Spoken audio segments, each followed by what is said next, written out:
Welcome to Prologue Lectures tonight. She's a tremendous artist, one of the great theatrical legends of our time and our country, and we are so proud to have her. Ladies and gentlemen, Paula Vogel. Those of you who have been to many prologues can gauge how nervous I am by whether or not I have a stack of cards in front of me. I generally wing it, but I'm not today. You didn't tell me this was going to be a quiz. No, this is for me because I don't want to screw up. Thank you for joining us. Thanks so much for having me, and I just want to repeat my thanks to the university and to the Department of Visual Arts, Performing Arts, Theater Works. Amazing people I've met already. I'm having a great time, so thanks to everyone. And here we are in the Lohman household. Yes. We thought earlier today we would like sew up our stockings while we talked at this table. So appropriate. Yeah.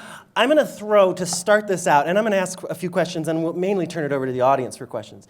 But the softball of softballs, but it's the question we all want to know. How does a Pulitzer Prize winning playwright write a play, and how can we all learn to do that? Where do you get your inspiration?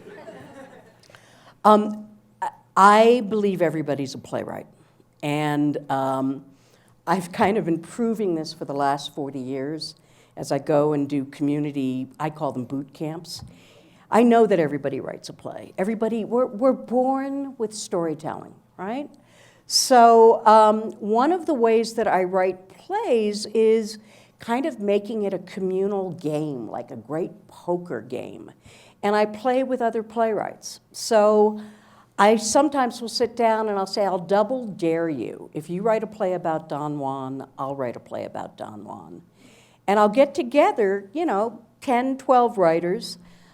They have to do it in 48 hours, and I take my sweet time, which is usually, 3 to 4 weeks for a first draft. So literally, a lot of the plays that I write are in response to writers I've worked with, writers I've loved. I have no idea where they come from. But right, we become kind of addicted to something. I mean, it's the same thing. How do people, I don't know how, I've tried, how do people get addicted to going up and going to the gym every day? That amazes me. It's the same addiction, though, getting up every morning and thinking of the world as a play.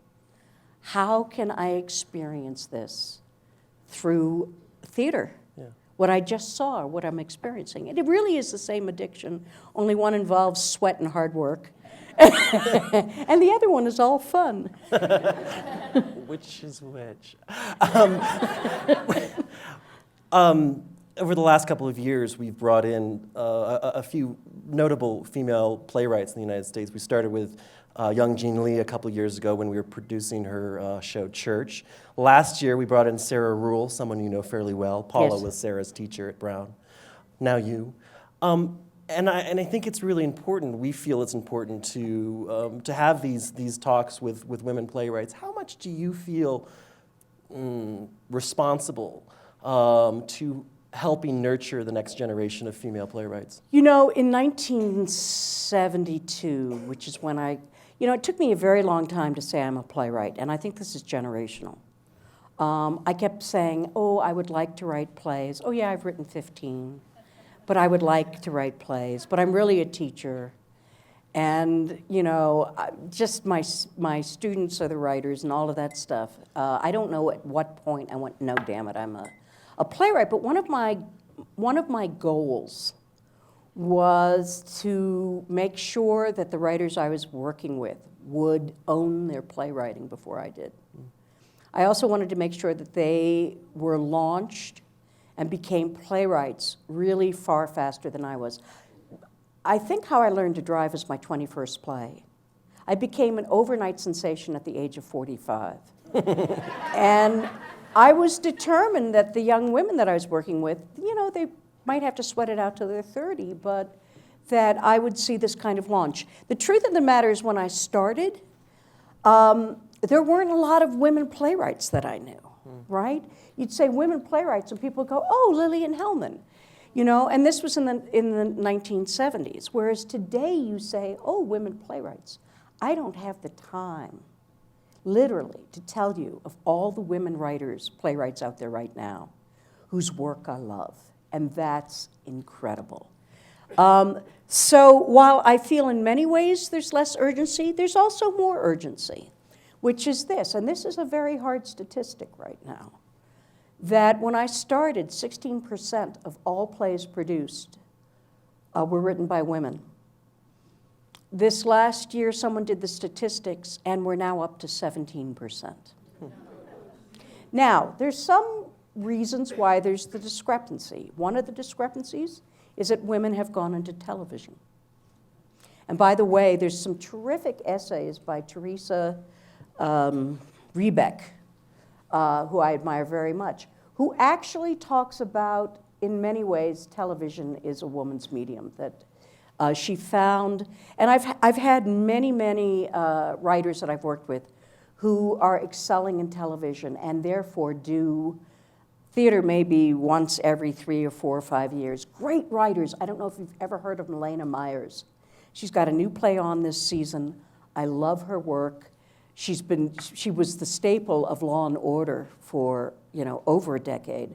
Or Jane Anderson. You might not know her as a playwright. She has a play called Defying Gravity. That was the play about the Challenger explosion. That is remarkable and heartbreaking, who is happily writing television and miniseries. So there is, in one way, that discrepancy. The thing that I find that's thrilling and exciting is that there are numerous more companies being run by women and a multitude more of women playwrights, directors who are out directing. The number of women directors have absolutely multiplied. So I'm still not sure, where that database is coming from. But I know we need more plays produced. Truth of the matter is, another statistic, plays written by women at the box office, new plays, do better at the box office. Why? Who buys the tickets in the family? Am I right?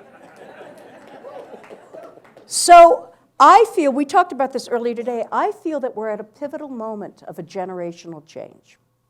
For me, the change can't come quickly enough.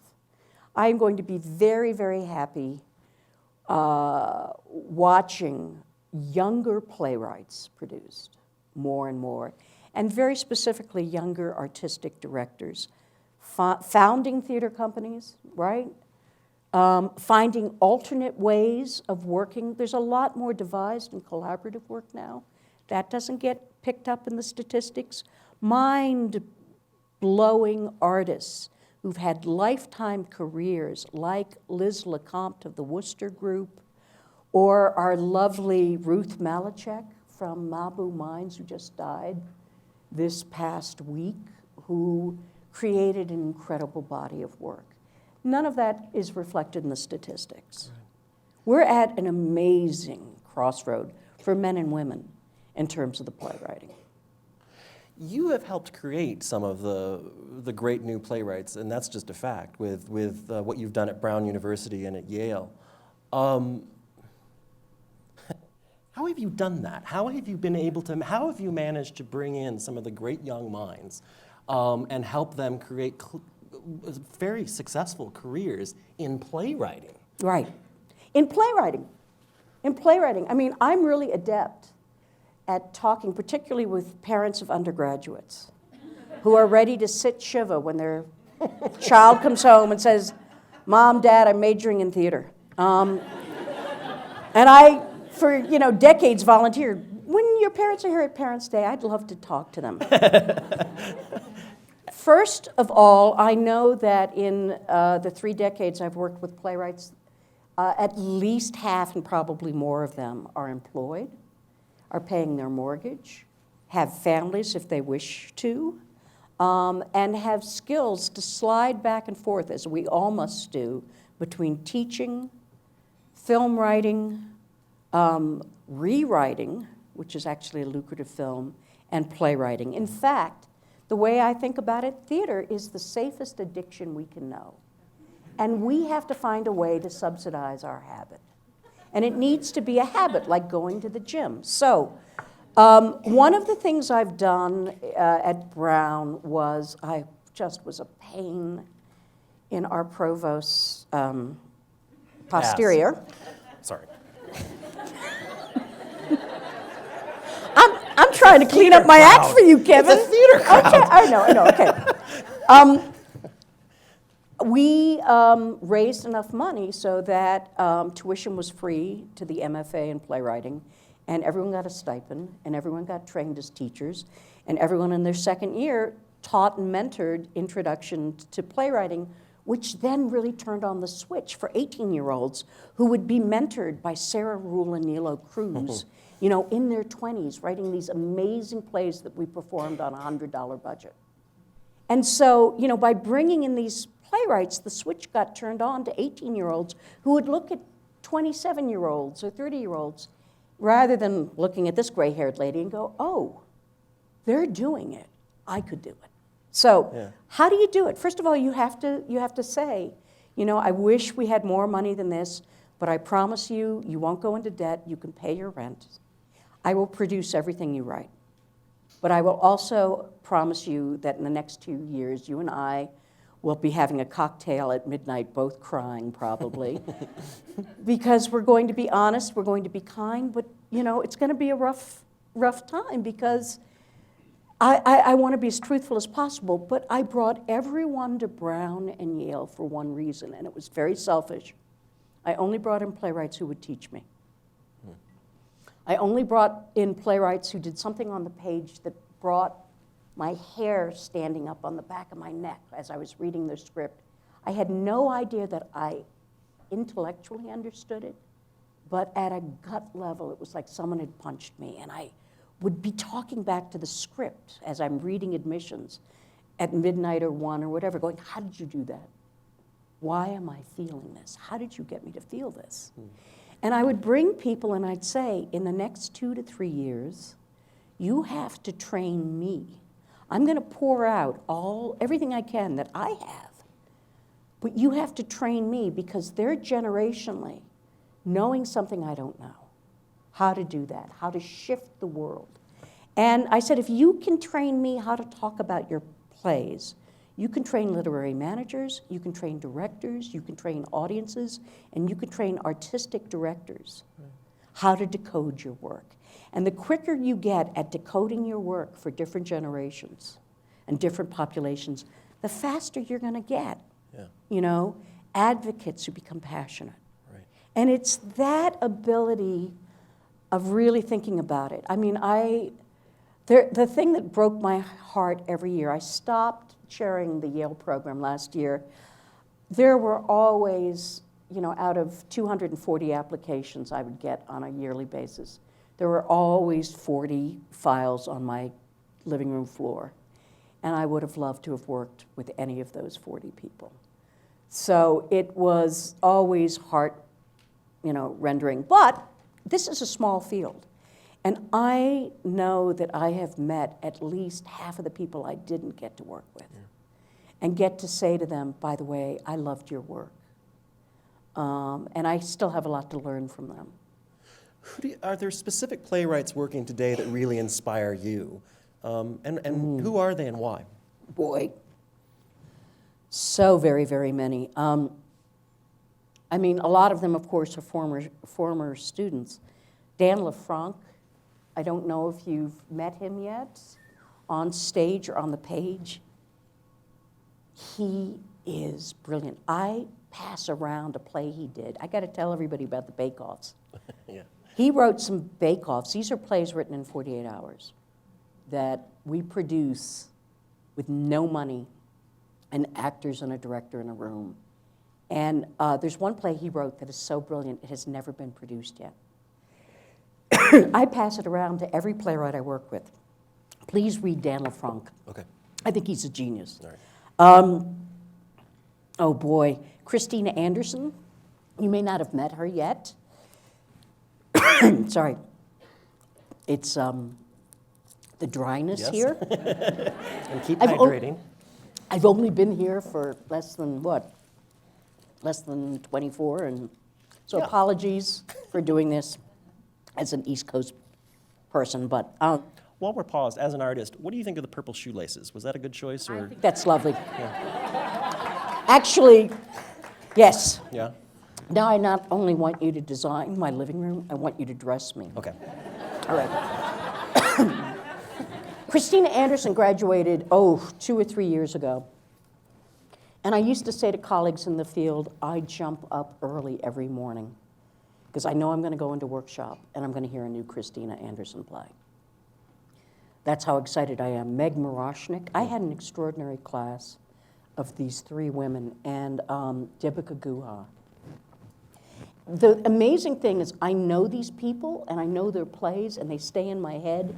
It may be another 5 years before they'll be produced to the point. They're being produced in Chicago, they're being produced in New Haven, they're being produced South Coast Rep, and it will be a while. And this is one of the great thrills, of being the first on your block to meet, I don't know, Naomi Wallace is another one of my saints. Yeah. I think she's extraordinary. Anyway, so here are just a couple of names. Greg Moss, he wrote a play called Punk Play. He's now in New Mexico, I think teaching playwriting there. Yeah. And he just curls my hair. So a lot of writers out there, and a lot more. Annie Baker, Ann Washburn.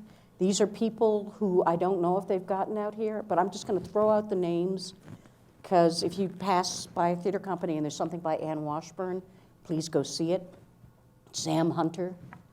More names than I can, see, this is the great thing, more names than I can actually have breath to say. Whereas 30 years ago, I'd be able to offer up 5 names when I started. And this goes back to what we were saying earlier, that I actually believe that theater and the arts works in an opposite way from the law of supply and demand. And that is, the more we create supply in the arts, the more the desire is invoked and the demand grows. And certainly this is true of growing programs. I started as a one-woman show at Brown, and left with this extraordinary growth in a playwriting program. My students at Yale started teaching up the road at Wesleyan. That has now tripled their enrollment in their theater department. But it's true as well of small, scrappy 90-seat theaters, that if you can figure out how to run the theater for 10 years, the chances are you're going to be there for 25 or 30, because you are basically developing an appetite. Mm-hmm. I want to talk a little bit about your plays and some of the more famous ones that many of us have read. But I want to start. Troublemaker. I'm sorry? Troublemaker. I know, right? So which one shall we start? You call yourself a First Amendment feminist. How do you define that, and how do you apply it to your work and the way you approach your own playwriting? Absolutely. Well, first of all, I define feminism in a very particular, perhaps it's a time warp, which is I don't think that feminism is only for women. I think feminism applies to both sexes. I have been mentored and loved and inspired by feminist men in my family, in my students, in my friendships. And the way I describe feminism is that there be the greatest possible spectrum of emotional expression available to men and women, experiential expression, a lifetime's experience available to men and women. And that means if, for example, you're a man and you happen not to like business and you keep failing in business, and you say to your wife, maybe I should stay home, take care of the kids while you go to work, you might end up writing The Wizard of Oz, right? As Frank Baum did.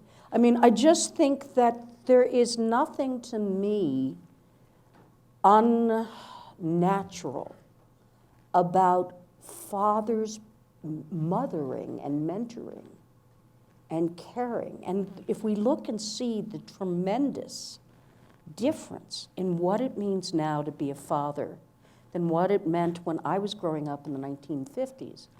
I find this extraordinary and moving. And if you want to belong to your sense of what being a man or a woman is, where you abide by a division of labor, great. That's in the spectrum. That's great. I just want to make sure the spectrum is available. If women turn out to be great in business, great. You know, if women turn out to be great in the military, great. Just let's have the spectrum available. So that's what feminism is to me. First Amendment. And the shortcut version is, I don't think porno helps anyone unless it's breaking the law. And so, yeah, there's a feminist legal scholar by the name of Catherine McKinnon who was trying to outlaw pornography as being demeaning and crimes against women. Now, it may be that in specific circumstances, in which case that's breaking law. But if indeed it is the manufacture of cinematographic fantasy, here's where I stand on the First Amendment. I don't believe I'm in any position to police any other person's private life. And that's what I mean by First Amendment. So I'm a First Amendment feminist. I believe that the right to privacy is a very crucial right. Apply that to a couple of your plays. I'm thinking, we were talking about this afternoon, I read for the first time last night, Hot and Throbbin'. And if you haven't read Hot and Throbbin', go get it at your local bookstore. It's fantastic. But that play you wrote that knowing it would probably not be able to be produced. That's right. And you wrote it anyway, and there's a story behind why you went forward with that. Absolutely. Would you share that with Shall us? I? There's a wonderful colleague of mine by the name of Mac Wellman. I don't know if anybody here knows him, but we were both, couldn't get arrested in theater at the same time and developed one of those bonding friendships where I'm starving and nobody knows my name. I'm starving too and nobody knows my name, and became close friends. And Mac wrote a play called 7 Blowjobs, which was a play that the New York Times would never print the actual title of the play. It was just asterisk, asterisk, asterisk, asterisk, asterisk. And he wrote it about a congressman who starts getting photographs of himself. And this is a congressman who was against the NEA. And obviously it was a little hello to Jesse Helms. When he wrote the play, Jesse Helms at that point had initiated committee reviews with congressmen on whether or not a play offended public standards of decency. So for example, giving NEA money to a play that produced Sister Mary Ignatius or Angels in America may be taboo and forbidden. So Mac wrote the play and sent it with a cover letter to Senator Jesse Helms, thanking him for the splendid job of destroying civil liberties in this country. And I don't know that it had any other impact, but his taxes were audited the next year. And so I thought that was kind of terrific. I had just gotten an NEA grant, and so all of us who got an NEA grant that year, we all kind of went, all right.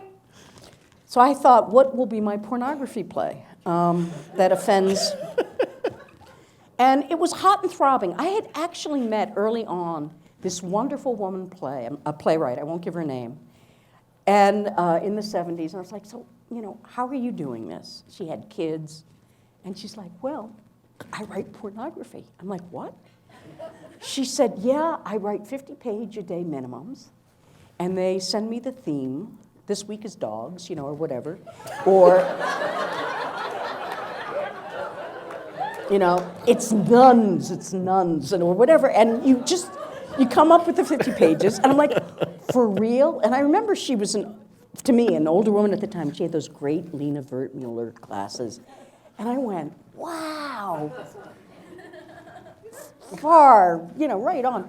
So I kind of tucked that away. So this is a play about a woman who's separated from her husband, who is running a feminist pornography company called Gyno Productions.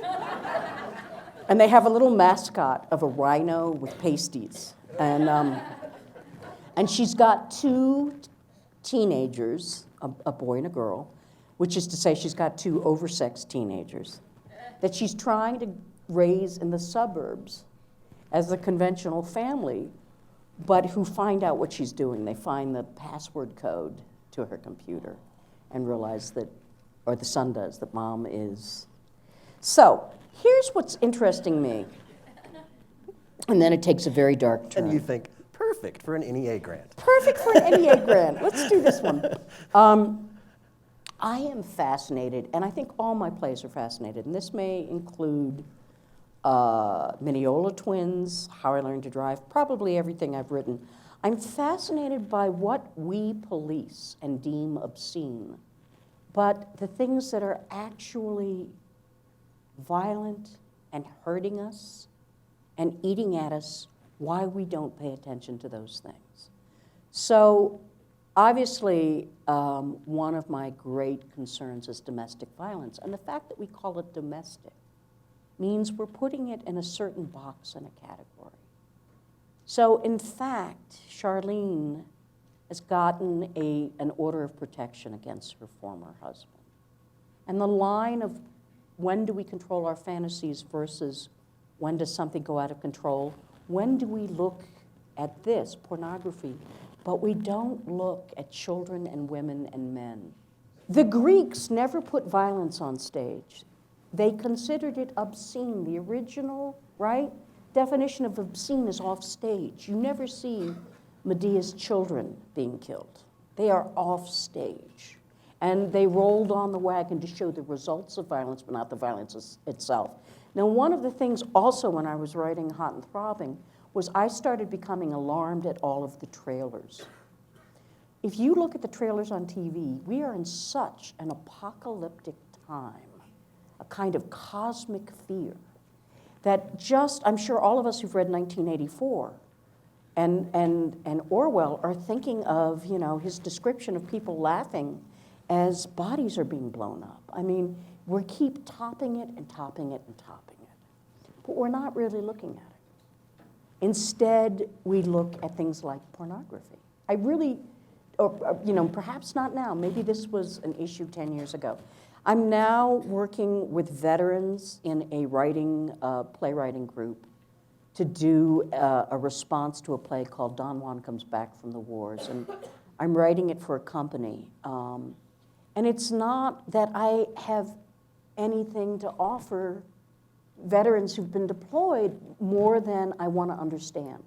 Because I think we have partitioned veteran experience and kept it off stage. So every time we say, thank you for your service, or we were talking about this military come on board the plane first, it's a way of putting something in a box, in a parameter, where we think we're confronting it or we know about it. And all I want is to learn whatever people who have been deployed want to write about or want to tell me. I will never be able to experience it. How dare I try? I can't. But I want to understand at least a tenth. And how do we bring that on stage? That, it's interesting when we start about the roots of theater, right? The roots of theater were basically, at the same time it was invented as democracy.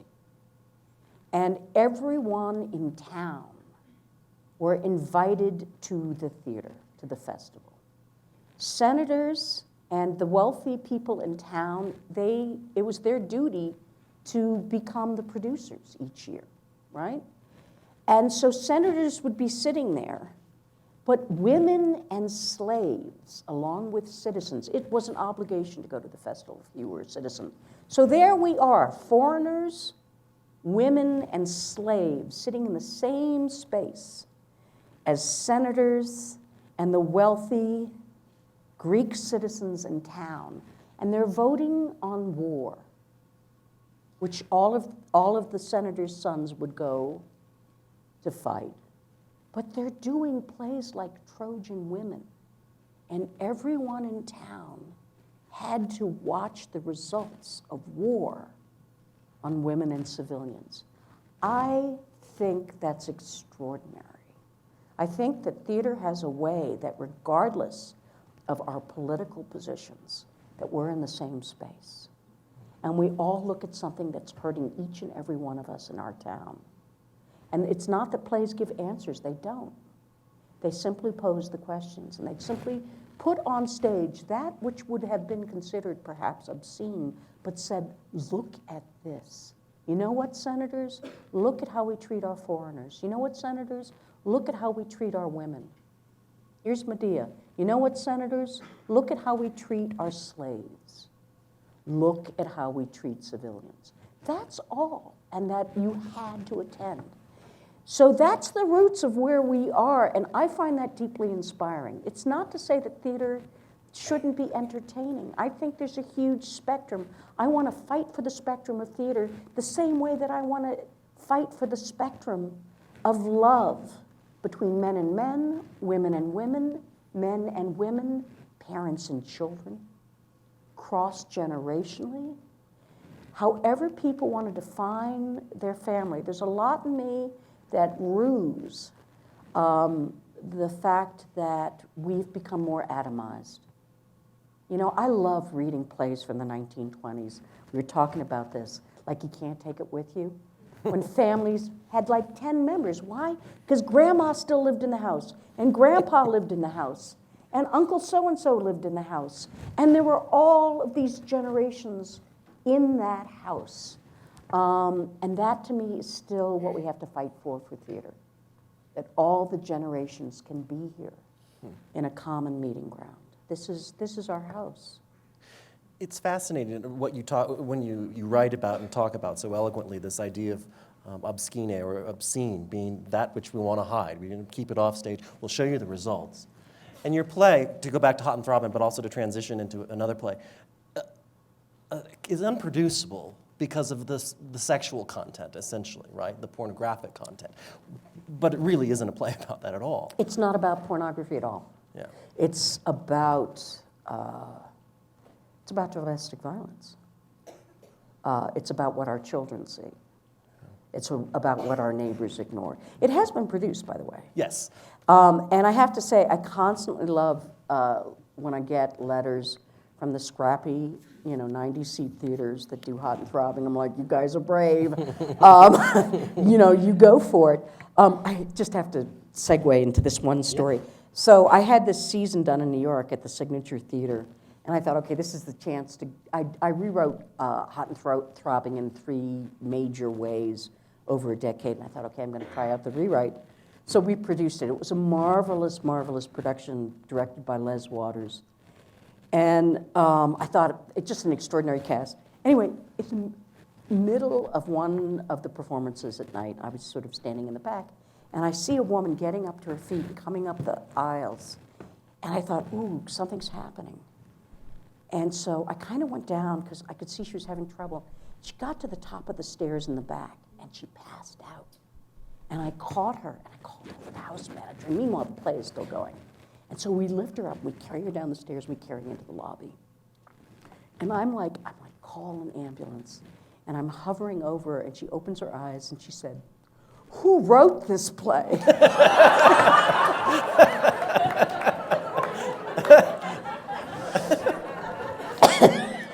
I said, I'm so sorry, I did. And she said, oh, so you're in the trade? Huh. And I said, yes, thinking she meant theater.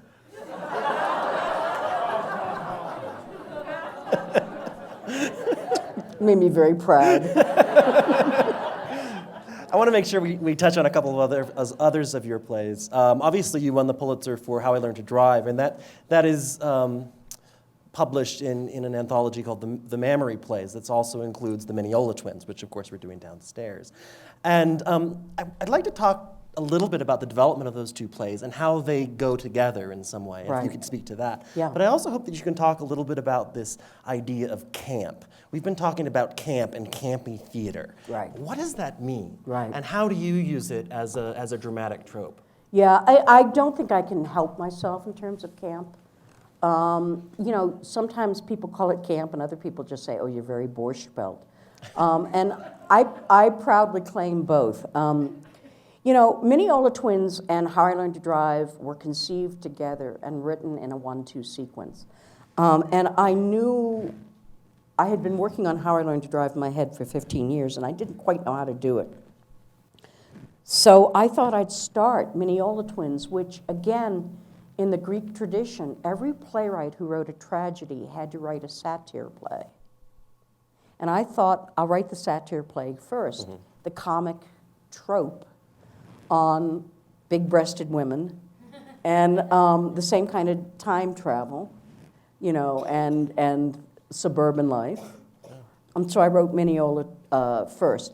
And this has been one of the things that's been very difficult, I think, in terms of my earlier work, is that, you know, I was brought up by an older gay brother when my father left home. And so when I was of a certain age, he started introducing me to very early John Waters films. It was outside Baltimore. I saw all the early stuff. I loved it.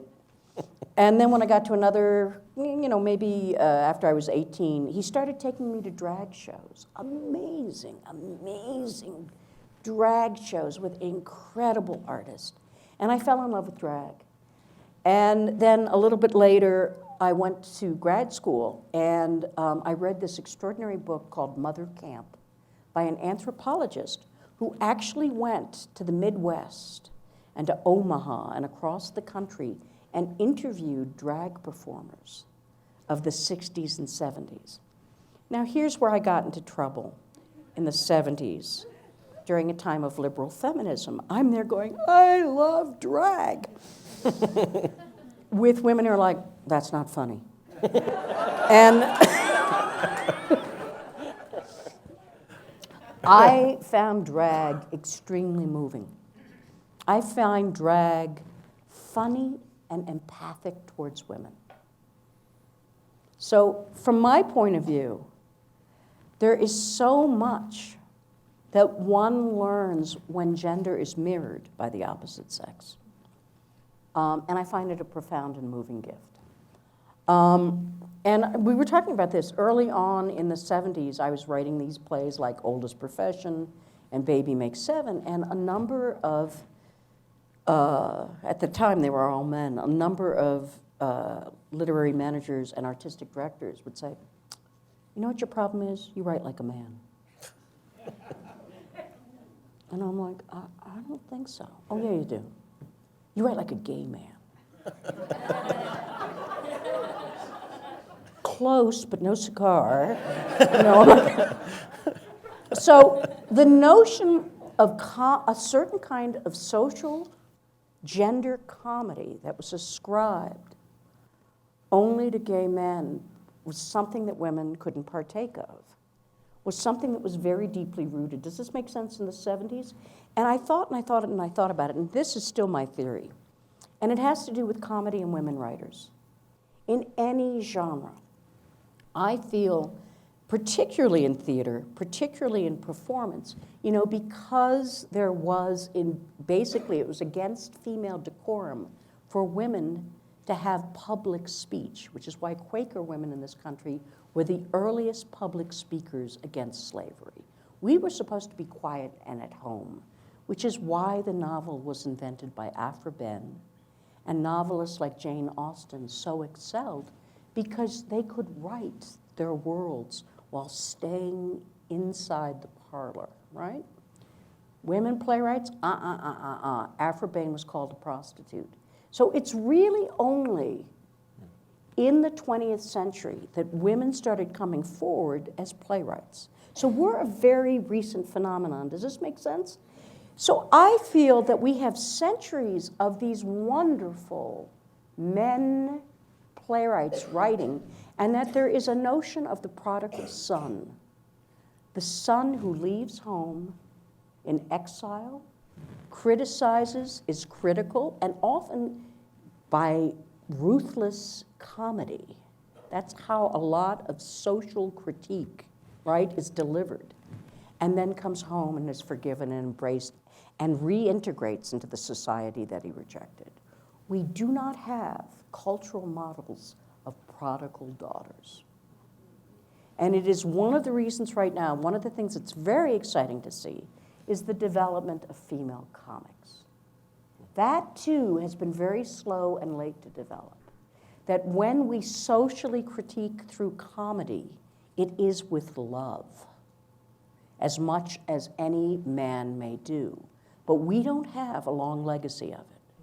So that's why I feel, the things that I love Judy Garland, I love John Waters, I love these things that for some reason weren't inscribed in the notion of what a woman playwright is in the 70s, right? Yeah.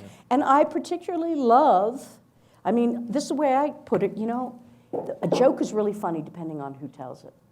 You want a really funny breast joke? Let me tell it as a woman, right? Because I got the goods, I get to crack the joke. And that's just, how I feel about it. It's one of the reasons I really love. Oh, I was going to tell you my joke. It's clean. Is it okay? Yeah. Should we turn the mics off? No, I think it's all right. All right. One of my favorite things I have to say is getting to a certain age, as a person, as a human being, as a woman, and as a playwright. And so as I'm doing all of these plays that have a lot of sex comedy in them, and I'm writing 2 new plays, there's a lot of sex comedy in them. And I'm working with now actors who are young enough to be my grandchildren, and they're kind of looking at me. And so I always go into the room with young actors and I say, okay, let me tell you what stage of my life I'm in.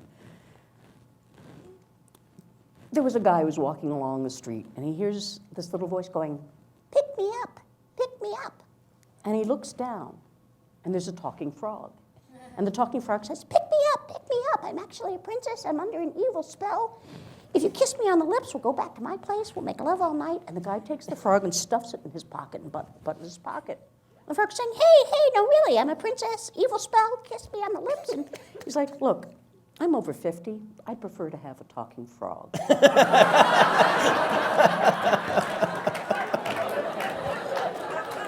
Just had to say that. That's great. I like that. I have one more question. I have 150 more questions. I'm only going to ask one more, and then we'll turn it over to you. So I know one of our students has volunteered to play Oprah, Jen. So if you could sort of scope out to see who's going to ask questions, so we can make sure a lot of people get a chance. I just want to, finalize the things I want to ask you by saying I'd be remiss not to tell you. I don't think I have told you the greatest influence of my theatrical education was a viewing as a freshman in college of The Baltimore Waltz, directed by a good friend of mine. It was one of the most brilliant directing jobs I've ever seen. And look back on that experience, of course, it was so seminal for me, but looking at when that was written, a play about your brother dying of AIDS, what you've done to further conversations about homosexual rights, Tony Kushner writing around the same time, Angels in America. And looking back now, how many years ago was that? Good grief. 1992 is when it was 1992. produced. In the grand scheme of things, not that long ago, and seeing how much further we in the theater world have pushed, I think, those around us. And I think Paula Vogel, Tony Kushner, and some of these other playwrights that were writing about some pretty challenging topics then deserve a lot of the credit for that in this country. You're the person I'm talking about, so it's going to be hard to actually answer this. Do you see that work as a seminal work in that genre? And do you take some of that wonderful deserved credit for furthering a conversation? It's a pivotal moment in my life, and it's a pivotal moment in my writing. I see so much of the work that was done by the men who didn't survive, the bravery of the medical community, the community building bridges that were built in communities between all members of the community and the people who are dying of HIV. And I think about all the work the survivors have done. So I think that that is a moment that transformed the landscape into the recognition that these are human beings who are our brothers and sisters and are our neighbors. It was pivotal in my life in that I feel like all of my other plays were a rehearsal for loss and grief. And then this happened, and I didn't think I'd write it so quickly. I was his caretaker, and I wrote it literally a year after he died. And I didn't realize how much joy I could get from looking directly at my grief. That grief is such a pure sensation. It was such a gift to be able to care for his body while he was dying. And that I would dissolve everything in our sibling awkwardness to be able to climb into bed and to hold him in my arms as he died. What an incredible gift. And then I realized if I write a play and I create a character called Carl, for the rest of my life, if I'm lucky, if it's ever done, there will be living young actors in a room using the present tense. Carl is going to Europe. Carl lies down in the bed, right? That in theater, it's always a present tense. So that was kind of the first recognition. And ever since, in every single play I've written, you know, and now, actually, I only have one surviving brother. My family is dead. That I realized theater for me is the vehicle, like putting a message in a bottle and throwing it into the ocean, and you pray that it will wash up on the shores of some island where your ancestors are inhabiting. It's the only way I know to send on the message. So in every play I write now, you know that wonderful cartoonist, Hirschfield, yeah. Who always had Nina, the name of his daughter, in every cartoon. In every play, there's a little message in the bottle that I throw to my brother. We'll turn it over to you and to Oprah. Thanks, Jen. You don't have the power to give out cards, however. So are there questions for Paula Vogel?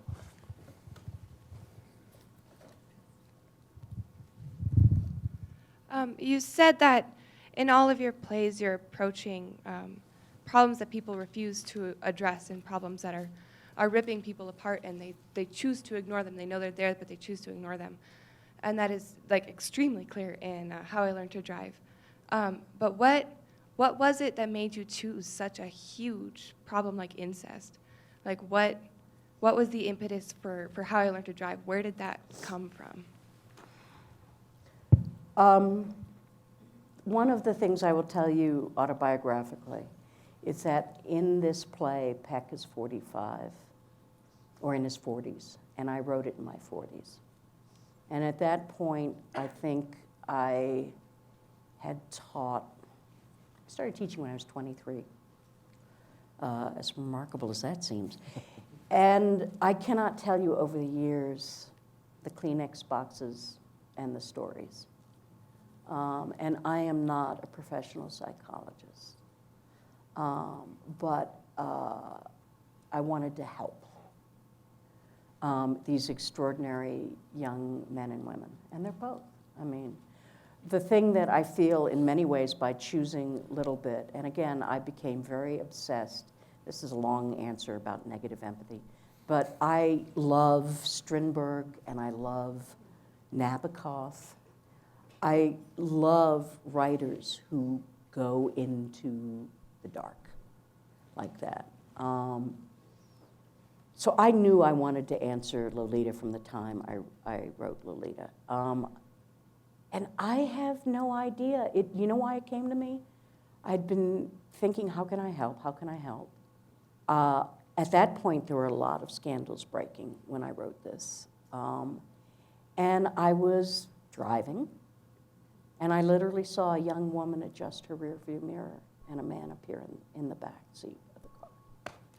And I went, that's how you write it. Literally. The ending of the play appeared. And it gave me my whole, organizing principle. I thought that's the great age. We're all at our hormonal excess as we learn to drive. So it's me as a teacher. It's me as a teacher. God created hormones and cold showers. And and I didn't want it to be, I wanted to try to understand as much as I could both sides. Other questions? I was just wondering, in the Mineola Twins, there is a very obvious religious tone in there. And as you just said, God created hormones and cold showers. Spiritually, what inspires you? Spiritually? Yes. I actually consider myself a very spiritual person. I feel a kind of spiritual presence in every rehearsal room, in every performance. If I were to be one religion, it's interesting, I'm starting to search out my Jewish half. But for a very long time, I went to a lot of Quaker meetings. So my answer to that is I actually do believe the divine spark is in every human being, whatever that is. I find, for me, spirituality when people come together. Hello. I'm a film study major here. I'm also a film member with the Dramatists Guild of America, and I started later on in life. And I took a position with the International Center for Women Playwrights. And one of the first things I did was do a survey. And mostly over 80% of the women refused to acknowledge what their gender was because we were just accepting men at the time. They wouldn't mention their age, religion, or anything else of a diversity. But the following question that I asked was, at any time in the past or presently, did you ever not use your name, but of another name, usually male? Would you not acknowledge that you were a woman writing that play? And over 80% of those surveyed said yes. Wow. I know. And many of my colleagues, playwrights, very, very successful, because I come from the Northeast, recently relocated here, all of us are in this compunction of saying that we know firsthand from artistic directors that when plays are coming in to their theaters, if they see a woman playwright, many of them will just discard it. But so we're writing things like EJ or LB, or we're just changing our names. And we do this on a regular basis. And I just need to ask you, I felt your optimism and the positive message that you began, but I just need to know, what do you feel? Have you heard, and what is your general feeling about what I'm saying? Thank you. I got to tell you one of my favorite quotes, and it's from, I did a PhD dissertation that I never handed in on restoration comedies, hiding scenes in restoration comedies. And there's a great quote by George Etheridge that says, and you can apply this in so many ways, the greater delayed, the greater delighted. Now look, I'm not saying gender discrimination is alive and well. When I went to Cornell, I was really, really lucky. I got in. In 1973, they would not give fellowships to PhD candidates who are women. We could only get a teaching assistantship. Because if they gave us a fellowship, we were going to get married and have children, and it would be lost on us. That's what I was told all the way up the chain of command. And by the way, I went up the chain of command. I don't know, there is such an incredible release and joy in breaking down the door. Why would you want to go through that door? Why would you want the door open for you under someone else's name?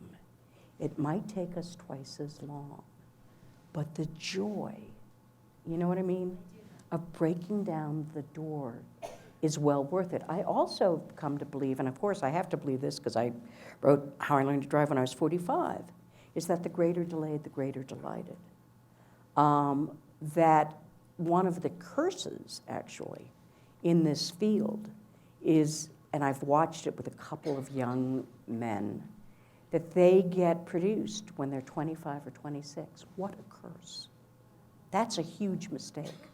That's an awful thing to do to a playwright. It really is an awful thing to do to a playwright. So, my question is, I don't think it's a great idea.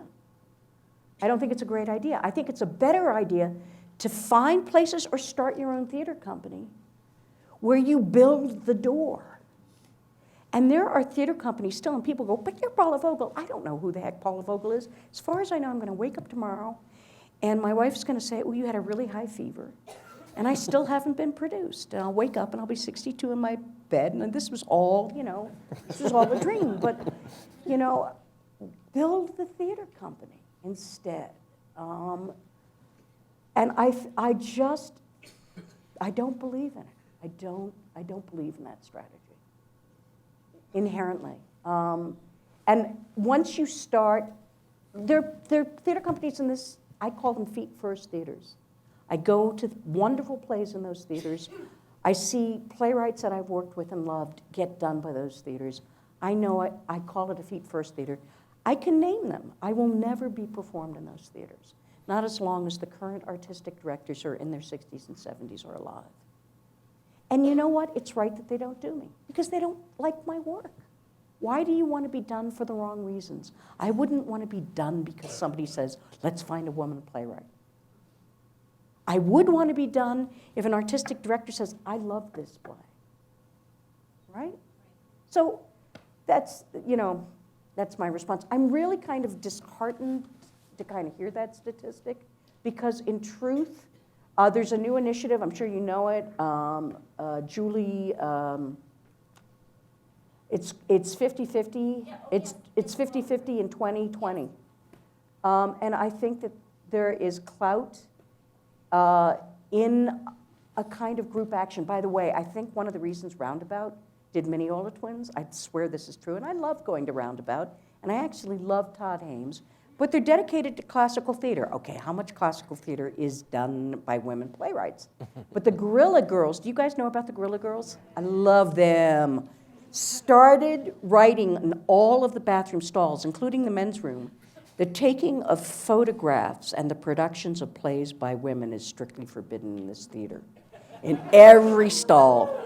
And the next year, Todd Hames was like, okay, we're going to start doing contemporary playwrights. Yeah, woo! Beth Henley and Paula Vogel. I'm like, yeah, man, thank you, Guerrilla Girls, I know. I do. Yeah. Thank you. Thanks. There's one there.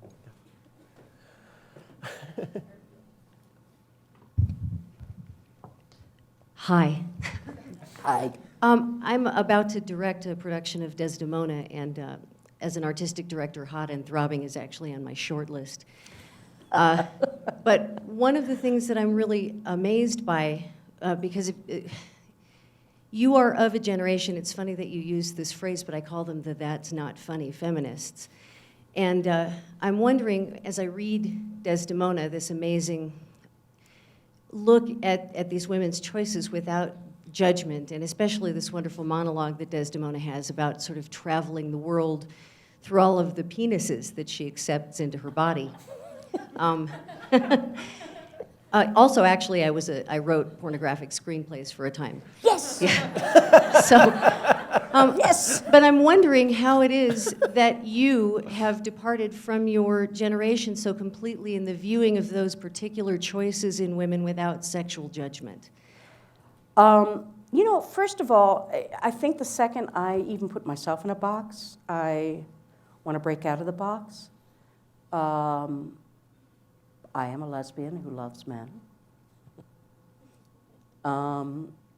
I think sexual organs of both sexes are swell.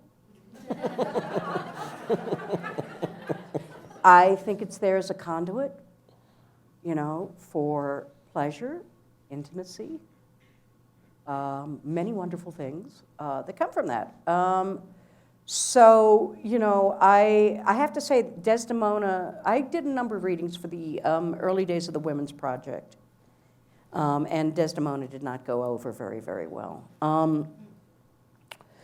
Probably, again, it's written like a gay man, which is, in those days, I mean, Desdemona would be one of the plays that would be accused of that, which is it's extolling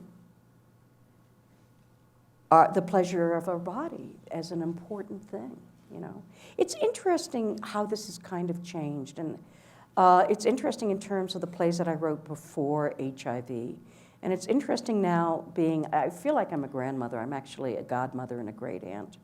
And I have many, many godchildren. And when they get of a certain age, you know, I like to have the discussion of, I'm so sorry that you are post-HIV.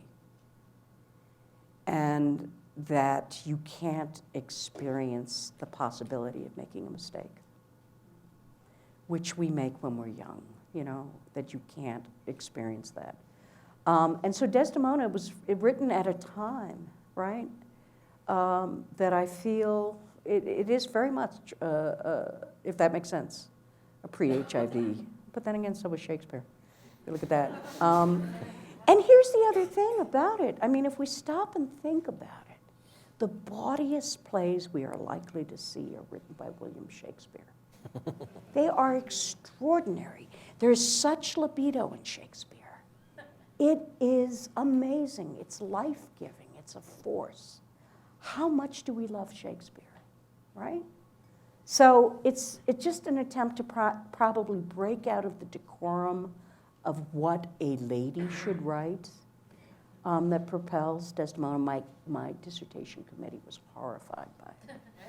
They were really, it really pissed them off. It probably wasn't a good idea then either, but. Hey, listen, thank you so much for doing it. I hope you have fun with it. Yeah, it's great. Questions? Can we take a few over here, Jen? And by the way, I'd rather have a talking frog. Yes? University of Colorado Boulder. We did Hot and Throbbing about 7 years ago. Oh, wow. Fabulous play. Yeah, it's fabulous. Wow. People hated the poster, but you know, whatever. Whatever. They loved the play. Hey. So, as a department chair, what did you possibly do besides a gun to convince a provost to fund your playwright program, to give them a free ride? You know, first, I went, I'm just going to say this to everybody. I was talking to you. I was talking to the undergraduates. First, I became very well-versed. Look, I did administration in theater, and I did a lot of grant proposals, which was really a great thing. So I knew how to do research and grants by going to the foundation libraries and finding soft money funds that I could then bring forward to the provost and say, look, there's actually money for this. And also say, give me a chance. And so I got these extraordinary individuals like Lucille Lortel to endow the money. It took a while, but the other thing that I said was, okay, because I did it single-handedly, and I went from 20 students taking playwriting to about 150. And I increased our contemporary drama classes from about 30 to 120. I had to hold the line at that. And I said, there's a lot of pressure now because a lot of these people who want to take playwriting can't get in and they're writing to their parents. How much would it cost you to add an adjunct? And he would tell me how much. And I said, okay, for half that sum, I can offer a pedagogy course to adult graduate students and train them as teachers in our curriculum for intro and then finally to intermediate. And it will be half of your cost. The university is already going to be picking up their health insurance, blah, blah, blah, blah, blah. And I actually created, I mean, according to the business model, it was actually true. They were either going to get those letters by me increasing demand and blah, blah, blah, blah, blah, or they'd have to hire faculty. And I actually ended up hiring faculty as well. But, you know, it's like trying to find, you know, the medium way. And so one of the things also that I find extraordinary is finding ways of bridging. So, for example, I started teaching with Rhode Island School of Design, right? And just trying to create initiatives where institutions can put up half and half. I mean, there are ways to think outside the box if the provost will train me about what kind of box we need, if that makes sense. And I was really lucky. I had some incredible provost who took the risk.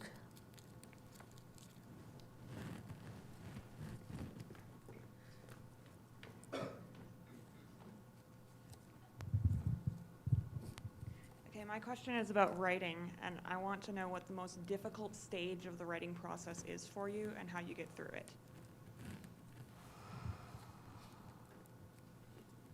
Before I write the first page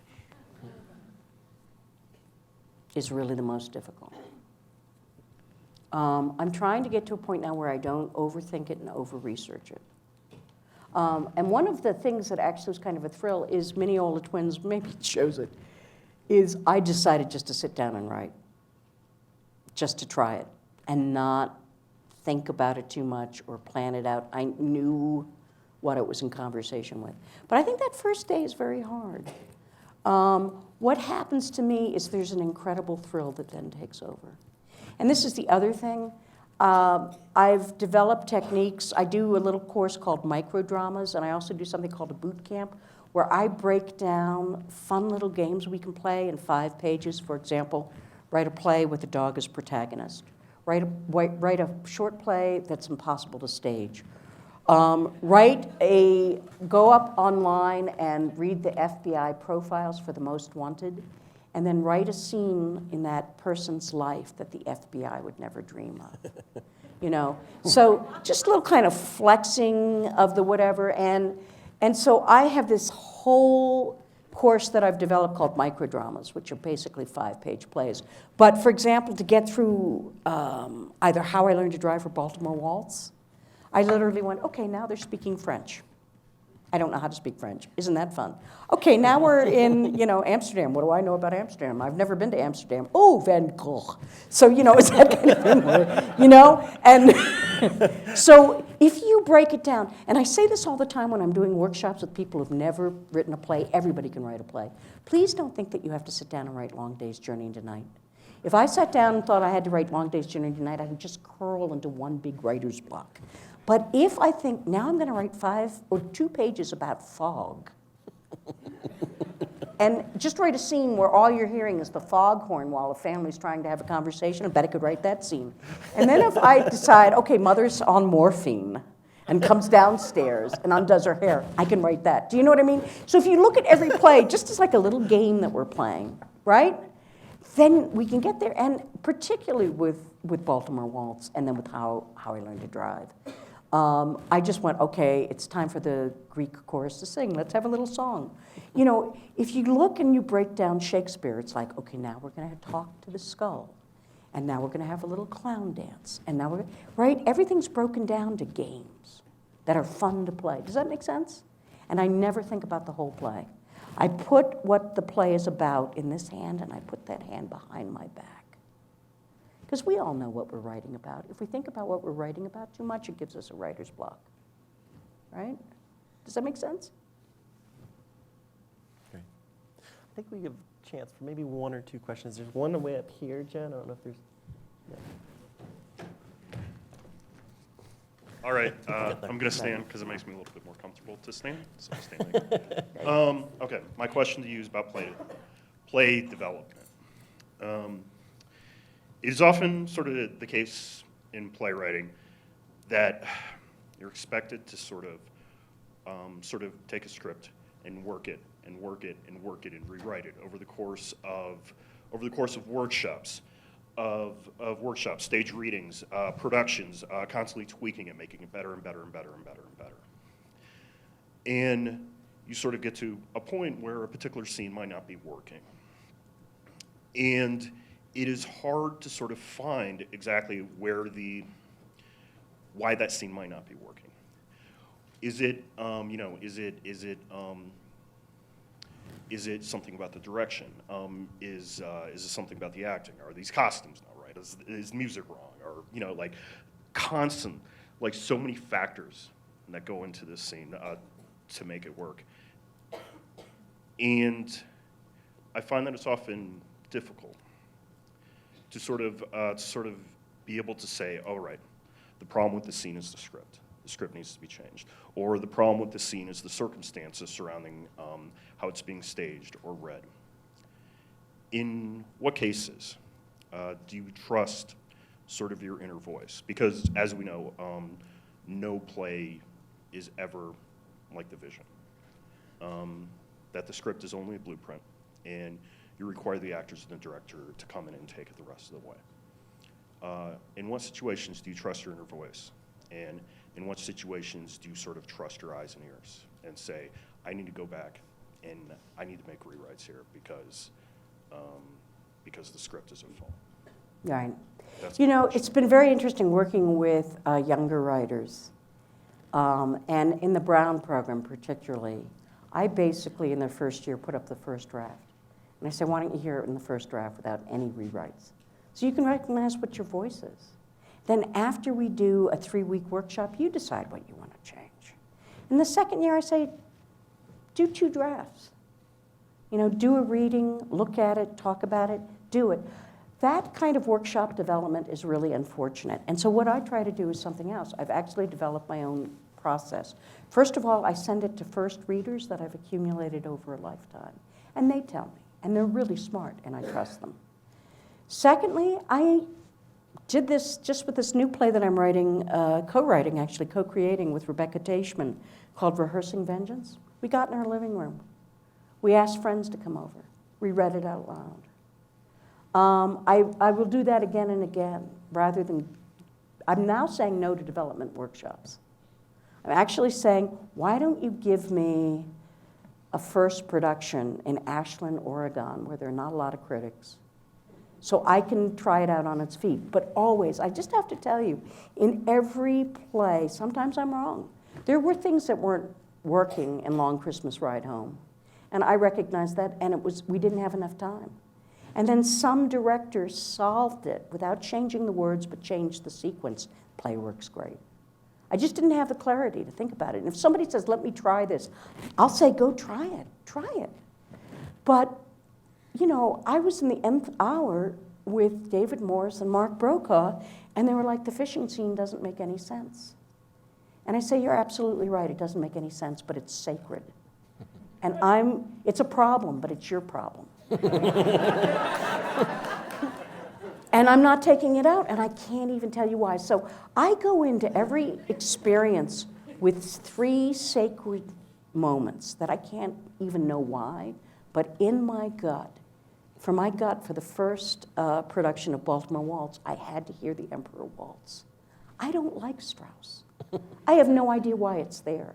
But literally, when Ann Bogart was trying to talk me out of it, I said, if we don't play that, my brother's spirit will not be called up, and I cannot tell you why. There's something very dead about the Emperor Waltz, and it's going to call him back. That's what I felt. So, and it's terrible, because people are working with a lunatic playwright, but everything else I feel is up for grabs, and particularly when actors say, may I try something? Or director says, may I try something? The only answer is yes. But at the end of the day, if it's striking your core, you know what I mean? I don't believe there's any such thing as a definitive production. And if we're lucky, early on in our career, I think we think, oh, this is my only shot. It's not. It's not. You can get a play done over and over and over again. If you keep working and finding homes for that play, it takes a lot of footwork to do it, right?